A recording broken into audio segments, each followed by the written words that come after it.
सरकार के पास सब लोग हाथ खड़ा कर दिए, जिनसे बात कीजिए वो हाथ खड़ा कर दे रहे हैं। वो कहेंगे लंगर हम खोल देंगे, प्लास्टिक दे देंगे। लेकिन ये जो कटाव हो रहा है, कम से कम विभाग के करोड़ रुपया की संपत्ति सरकार की भी नष्ट हुई और जो प्राइवेट आदमी है उनकी भी, मान के चलिए लाखों करोड़ रुपया, उन लोग का भी खेत खलियान सब डूब के बराबर हो गया। ऐसे ही हो रहा है। हम लोग कितना बार मतलब कि हम गाड़ी सुन रहे हैं, मुखिया जी वार्ड वगैरह ये सब गाड़ी सुन रहे हैं कि मुखिया काट दे रहे हैं। हाँ, हम लोग दे रहे हैं कि आप सब जहाँ कटाव जारी है वहाँ से थोड़ा दूरी पर भी देख लेते कि हाँ यहाँ कटाव जारी है, तो उनको पता चल रहा था कि कैसे घर गिर रहा है।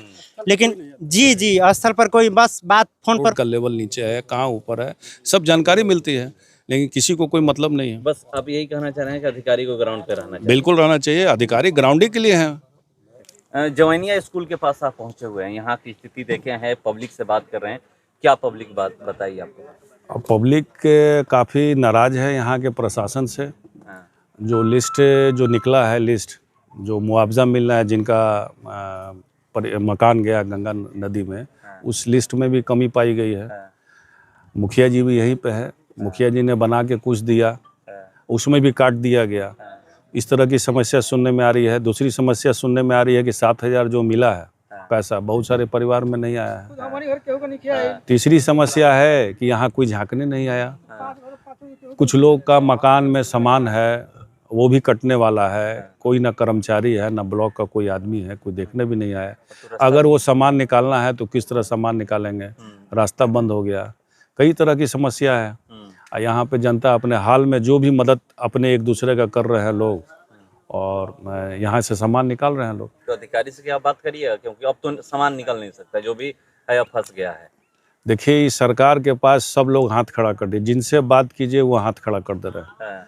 वो कहेंगे लंगर हम खोल देंगे, प्लास्टिक दे देंगे।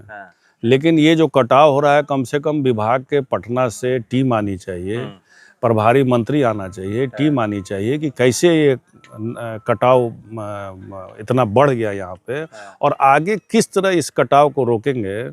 सोचिए कि करोड़ों की योजना इस पंचायत में है, सड़क बनी है, पानी टंकी है, स्कूल बिल्डिंग है, सारा स्वाहा हो गया। मतलब करोड़ रुपया की संपत्ति सरकार की भी नष्ट हुई और जो प्राइवेट आदमी है उनकी भी, मान के चलिए लाखों करोड़ रुपया, उन लोग का भी खेत खलियान सब डूब के बराबर हो गया। देश दुनिया के सब लोग जान गए, लेकिन सरकार जो कहती है डबल इंजन की सरकार है, वहाँ इन लोग का हालचाल लेने भी नहीं आया। इन लोग की सरकार आती यहाँ पे तो इन लोग अपनी बात कहते, प्रभारी मंत्री को कहते, नाम छूटा उसके बारे में कहते, 7,000 रुपया अब कैसे मिलेगा नया लोग का, वो बात कहते। तो ये हालत है यहाँ की सरकार का। ये भी देखा जा रहा है कि बहुत जगह ऐसा मतलब इस तरह का आपदा आता है, क्योंकि पानी कल से बढ़ रहा है। कल तक सब चालू था, कल से आज में पानी इतना बढ़ गया है कि रास्ता ब्लॉक हो चुका है। गौरा पुल से आप नीचे आ नहीं सकते हैं, जान जोखिम में डालकर आपको आना पड़ेगा। जैसे मान लीजिए अभी हम लोग आए हैं, देख भी रहे हैं, आप भी यहाँ पर पहुंचे हुए देख रहे हैं कि किस स्थिति में आप आए हैं। यहाँ भी सड़क पे पानी चढ़ चुका है। दामोदर पुल के नीचे आप आते हैं तो वहाँ भी पानी चढ़ चुका है। तो पानी हर जगह चढ़ चुका है। पब्लिक को देखने, मान लीजिए कि जनता से मिलने आप आ गए, क्या यहाँ पर अधिकारी पदाधिकारी को नहीं आना चाहिए? सबसे पहले तो यहाँ पे बाढ़ नियंत्रण विभाग या आपदा विभाग के लोगों को यहाँ मौजूद होना चाहिए था। खबर देना चाहिए था कि भाई पानी की रफ्तार बढ़ रही है, आप लोग सचेत हो जाइए। पानी बढ़ेगा तो कितना दिन बढ़ेगा, मतलब कि आज मान लीजिए कि, तो ये तो जानकारी लोगों को मिलना चाहिए। यहाँ कोई है, कोई जानकारी नहीं है। सारे ब्लॉक खुली हुई है, ब्लॉक में थोड़े बैठने के लिए लोग हैं, फील्ड वर्क के लिए चाहे कोई भी अधिकारी है, लोगों के बीच में जाइए, जनता की समस्या को सुनिए और उसको पूरा करिए। अगर ये होता तो इस तरह का जो समस्या लोग बता रहे हैं वो इतनी समस्या नहीं रहती। नाम जोड़ने में समस्या है, पैसा 7,000 मिलने में समस्या है, सामान निकालने में समस्या है, हर तरह का समस्या यहाँ पे है, कोई पूछने वाला नहीं है। स्थिति बहुत भयावह है, बहुत भयावह है। और हम सरकार, जो हम कहते हैं मरी हुई सरकार है, नाम का सिर्फ सरकार है कि जनता के लिए सरकार बनती है, लेकिन जब फेरा में पड़ती है जनता तो सरकार वहाँ नदारत हो जाती है, हाथ उठा देती है। पहले भी बाढ़ आया हुआ है, 16 में बाढ़, बहुत भयंकर बाढ़ आया हुआ है। तो हम लोगों ने काफ़ी बढ़ चढ़ के काम किया, कभी कोई शिकायत लोग की नहीं हुई, ना प्लास्टिक में हुई, ना कोई नाम जोड़ने में हुई, ना मुआवजा मिलने में हुई। इस तरह की समस्या कभी नहीं आई है। ये पहली बार इस तरह की समस्या 2-3 बाढ़ में देखी जा रही है। लंगर चलाने में भी प्रॉब्लम है, इन लोग खोल दिए हैं प्रशासन की ओर, वेंडर जिला में खोल दिए हैं, उसी वेंडर के थ्रू पैसा आता है, लोग यहाँ चलाते हैं, अपना पूंजी लगाते हैं, अपना पैसा लगाते हैं। जब इनको पेमेंट आता है तो इतना पैसा काट लिया जाता है कि उनको नुकसान के सिवा और कुछ नहीं मिलता है। तो इस तरह की कई गंभीर समस्या है जिसको प्रशासन को सुधारना चाहिए। तो बात करिएगा प्रशासन, बिल्कुल बात करेंगे। अभी तो नाम छूटा है, उसके लिए हम बात किए हैं ब्लॉक में। कल मुखिया जी और लोग जाएंगे, जिन लोगों का छूटा है जेन्युइनली, उन लोगों का नाम जुड़वाना है। बिल्कुल बात करेंगे। आज शाम में मीटिंग भी है।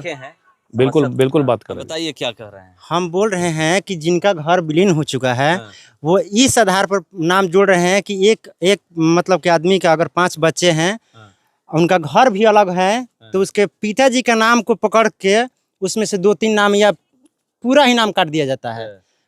सिर्फ पिताजी का नाम के मतलब मुआवजा मिलेगा। बाकी उनके बच्चे अलग हैं, घर अलग बनाए हैं कि नहीं बनाए हैं, उनसे कोई मतलब नहीं है। इसी आधार पर हो रहा है काम।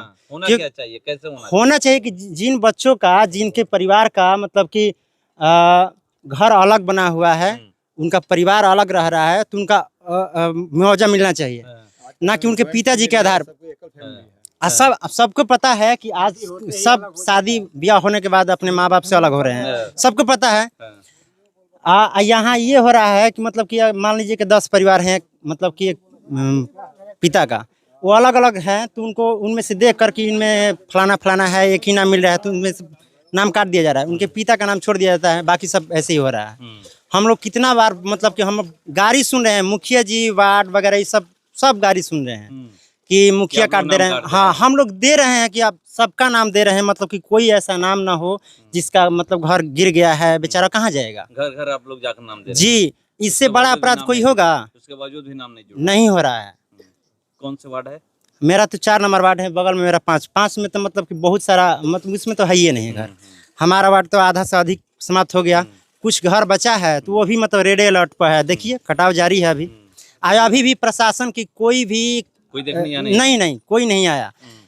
यहाँ दे चुके हैं ना, सूचना तो दिया जा रहा है, वो लोग आते हैं कुछ देर के लिए, इधर उधर से देखकर मतलब चल, नहीं सिर्फ बांध पे रहते हैं, इधर आते हैं, इधर कोई नहीं आता है। अगर यहाँ मतलब कि जहाँ कटाव जारी है वहाँ से थोड़ा दूरी पर भी देख लेते कि हाँ यहाँ कटाव जारी है, तो उनको पता चल जाता कि कैसे घर गिर रहा है। लेकिन जी स्थल पर कोई बस बात फोन पर हो जाता है, हाँ इसका नाम इसका नाम तो जुड़ा है, इसका नाम तो ये है, मतलब अनाप शनाप करके नाम को काट जाए। क्या नाम है आपका? मेरा नाम मुकेश कुमार चौधरी है, मैं वार्ड 4 का वार्ड सदस्य। इसलिए सोचना चाहिए, अपना काम को आके जमीनी स्तर पर जाके समझना चाहिए, मिलना चाहिए। बहुत सारी जानकारी हमको भी नहीं रहती, आने से बात करने से ये पता लगता है, और वस्तु स्थिति रास्ते में आने जाने से पता चलता है किधर पानी आ रहा है, किधर कटाव हो रहा है, कहाँ रोड का लेवल नीचे है, कहाँ ऊपर है, सब जानकारी मिलती है। लेकिन किसी को कोई मतलब नहीं है। बस आप यही कहना चाह रहे हैं कि अधिकारी को ग्राउंड पे रहना चाहिए। बिल्कुल रहना चाहिए, अधिकारी ग्राउंडिंग के लिए हैं।